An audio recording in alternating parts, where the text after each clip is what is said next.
Au cours de cette réunion d'une journée, les ministres et les partenaires de développement ont souligné le rôle catalyseur que peut jouer l'énergie dans le développement durable de la Corne de l'Afrique. La réunion a également mis en évidence le rôle croissant de la Somalie en tant que leader régional, marquant son retour sur la scène internationale.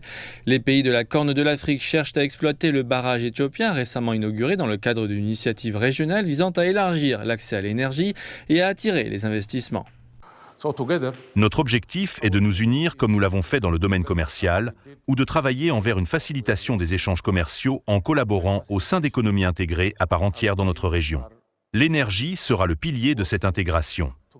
Les responsables djiboutiens affirment que leur pays, stratégiquement situé sur une route maritime clé reliant l'Afrique et l'Asie, pourrait servir de pont pour exporter de l'énergie abordable vers les marchés du Golfe et du Moyen-Orient. Lors de la 27e réunion de l'initiative pour la Corne de l'Afrique visant à renforcer les capacités, à investir ensemble et à fournir de l'énergie, y compris au Moyen-Orient, car les pays du Golfe ou du Moyen-Orient ne sont éloignés de l'Afrique de l'Est que d'environ 20 km via la côte de Djibouti.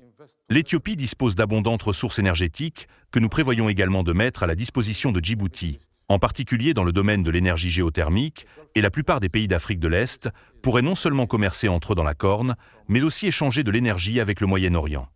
L'exploration pétrolière et gazière offshore étant terminée, la Somalie devrait commencer les forages au cours du premier semestre de cette année. Cela devrait stimuler considérablement le secteur énergétique de la Corne de l'Afrique. Nous catalysons toutes les actions afin de garantir au peuple somalien un meilleur accès à une énergie abordable et fiable. Malgré les plans énergétiques ambitieux mis en place dans toute la Corne de l'Afrique, la région doit encore améliorer ses infrastructures afin de renforcer la connectivité.